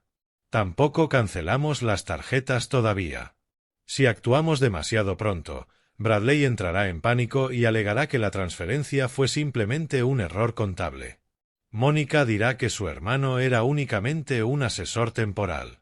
Tenemos que dejar que caminen hasta el final del tablón antes de cortarlo. Dejamos que el médico corrupto tramite hoy la declaración fraudulenta de incapacidad. Dejamos que pasen todo el fin de semana creyendo que han ganado. Dejamos que saboreen los 40 millones de dólares. Dejamos que experimenten la euforia embriagadora de la victoria absoluta. Esperamos hasta que estén completamente borrachos de su propia supuesta brillantez. Quiero que se sientan totalmente intocables. Me levanté del sillón de cuero y me abroché el pesado abrigo con manos firmes y decididas. Me esconderé en el motel durante el resto del fin de semana, continué. Mantendré silencio absoluto. El domingo por la tarde haré la bolsa y conduciré de vuelta a la propiedad. Jonathan cerró el pesado portátil. Van a tenderte una emboscada en cuanto cruces esa puerta, advirtió. Tienen contratado el transporte médico. Tienen los documentos de tutela en la mano. Su intención es sacarte físicamente de aquella casa y encerrarte en un pabellón psiquiátrico el domingo. ¿Estás seguro de que quieres caminar directamente hacia una confrontación física? Miré al abogado que había permanecido a mi lado durante décadas. Completamente seguro, Jonathan, respondí mientras una sonrisa peligrosa aparecía en mi rostro. Creen que están preparando una trampa imposible de evitar para un anciano débil y en rápido deterioro. Miré directamente a Bradley a los ojos, dejando caer la máscara de víctima indefensa y resucitando al despiadado director ejecutivo que había aplastado rivales empresariales durante 4 décadas. La transformación física fue inmediata y aterradora. Bradley retrocedió físicamente medio paso de manera involuntaria. Su postura arrogante vaciló y una chispa de verdadera incertidumbre cruzó su rostro. Mónica dejó caer los brazos y su sonrisa satisfecha se desvaneció mientras me miraba con profunda y repentina confusión. Esperaban que llorara. Esperaban que suplicara clemencia, que me desplomara sobre el suelo de mármol y rogara conservar mi dignidad. Estaban preparados para una pelea, para un patético forcejeo que pudieran descartar fácilmente como un episodio psiquiátrico ante el equipo de transporte que esperaba fuera. No discutí con ellos. No pronuncié ni una sola palabra de protesta ni le supliqué que me dejaran conservar mi casa. Simplemente los miré con absoluta e innegable claridad, reconocí su traición mediante un lento y deliberado asentimiento, me agaché tranquilamente, recogí mi pesada bolsa de lona, les di la espalda y salí por la puerta principal. Pasé junto a los 2 conductores del transporte ignorando por completo sus miradas desconcertadas y caminé directamente hasta mi vieja camioneta Ford. Subí a la cabina helada, cerré de golpe la pesada puerta metálica y puse el seguro. Me quedé sentado al volante mirando a través del parabrisas hacia el vestíbulo brillantemente iluminado de mi mansión. Bradley y Mónica estaban de pie en la puerta observando mi camioneta, completamente desconcertados por mi salida tranquila y silenciosa. Habían ganado la batalla física, pero mi absoluta falta de resistencia los había inquietado profundamente.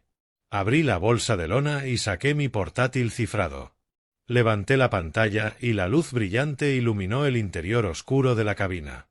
Me conecté rápidamente al punto de acceso móvil de alta seguridad y accedí directamente al portal ejecutivo maestro de Cole Heavy Machinery. Jonathan había preparado el sistema digital a la perfección. La cláusula de recuperación del fundador estaba activada y esperando mi autorización final. Abrí el programa de rastreo extraterritorial y verifiqué la ubicación exacta del capital robado. Los 5 millones de dólares descansaban tranquilamente en la cuenta imposible de rastrear de Derek en las Islas Caimán, completamente inmóviles. Habían aparcado allí el dinero convencidos de que el poder legal los protegería frente a cualquier auditoría corporativa. Creían que el dinero era completamente suyo. Coloqué el dedo sobre la tecla definitiva de ejecución. Levanté la vista a través del parabrisas una última vez.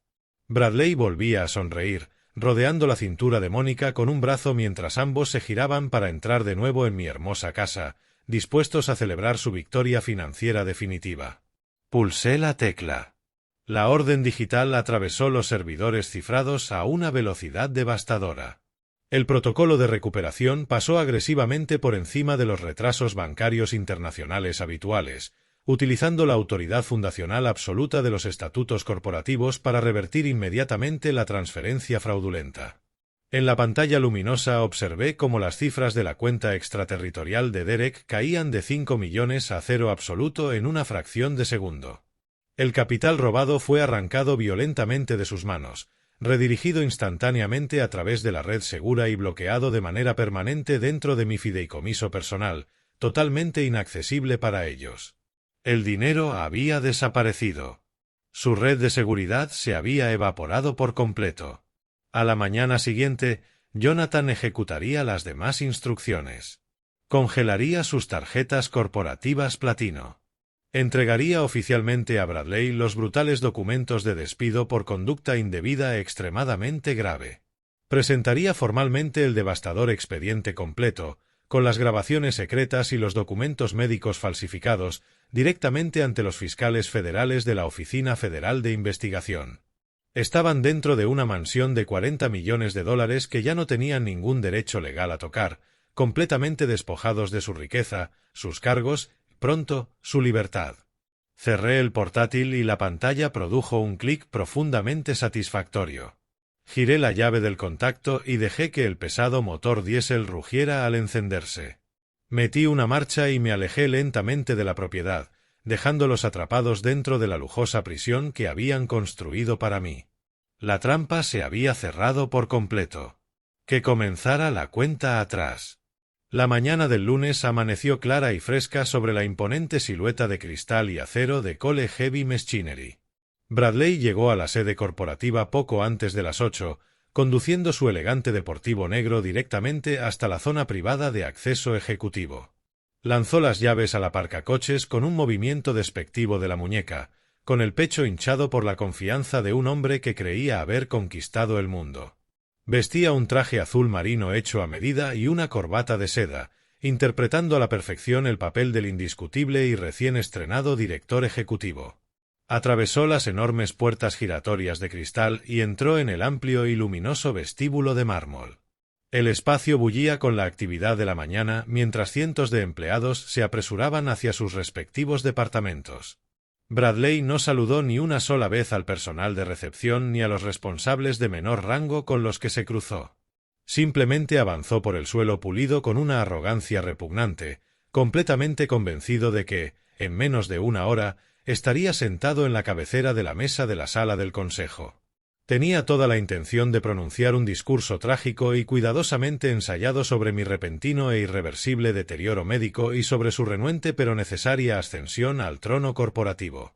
Pasó de largo junto al banco principal de ascensores y caminó directamente hacia las puertas de cristal esmerilado del ascensor ejecutivo privado. Aquel ascensor requería una tarjeta de autorización de nivel platino altamente segura que solo poseían los 3 principales ejecutivos de todo el edificio. Bradley metió la mano en su fina cartera de cuero y sacó su tarjeta negra de identificación, sonriendo con suficiencia mientras la acercaba al oscuro sensor digital. Esperaba el familiar brillo verde de bienvenida y el suave clic mecánico de las puertas al desbloquearse. En su lugar, el sensor emitió un pitido seco y agresivo, y una luz roja intensa e inflexible parpadeó sobre la pequeña pantalla. Acceso denegado. Bradley frunció el ceño y su expresión satisfecha vaciló por un instante. Soltó un pequeño suspiro de pura irritación, suponiendo que se trataba de un fallo temporal de la red interna de seguridad. Frotó rápidamente la banda magnética de la tarjeta contra la fina lana del pantalón, se acercó al panel electrónico y volvió a pasar la identificación con fuerza. La máquina respondió inmediatamente con otro destello rojo implacable y un fuerte tono de error que resonó por aquel rincón tranquilo del vestíbulo. Acceso denegado. Bradley golpeó con la palma abierta el cristal esmerilado y su rostro se enrojeció ante una repentina oleada de ira profundamente arraigada y arrogante. Aporreó con agresividad el botón plateado del interfono situado en la pared, dispuesto a destrozar verbalmente a quien estuviera a cargo de la sala de control de seguridad. «Abrid estas puertas ahora mismo», exigió Bradley con una voz lo bastante alta para que varios empleados cercanos se detuvieran y giraran la cabeza hacia él. Antes incluso de que el interfono pudiera responder, unos pasos pesados y medidos resonaron desde el corredor principal de seguridad situado a su izquierda. Bradley giró la cabeza esperando encontrarse a un joven guardia tembloroso que se apresuraría a disculparse por el fallo del sistema y abrir manualmente las puertas del ascensor ejecutivo. En su lugar, quedó cara a cara con Marcus, mi director de seguridad corporativa. Yo mismo había contratado a Marcus hacía más de 20 años, inmediatamente después de que terminara su última misión de combate con los marines. Era un hombre enorme y estoico que sentía hacia mí una lealtad profunda e inquebrantable y no toleraba absolutamente ninguna falta de respeto. Marcus no miró a mi hijo con la menor deferencia ni miedo. Caminó hacia el ascensor ejecutivo acompañado por 2 enormes agentes de seguridad uniformados, con una expresión completamente desprovista de cortesía profesional. Entre sus enormes manos llevaba una barata carpeta marrón.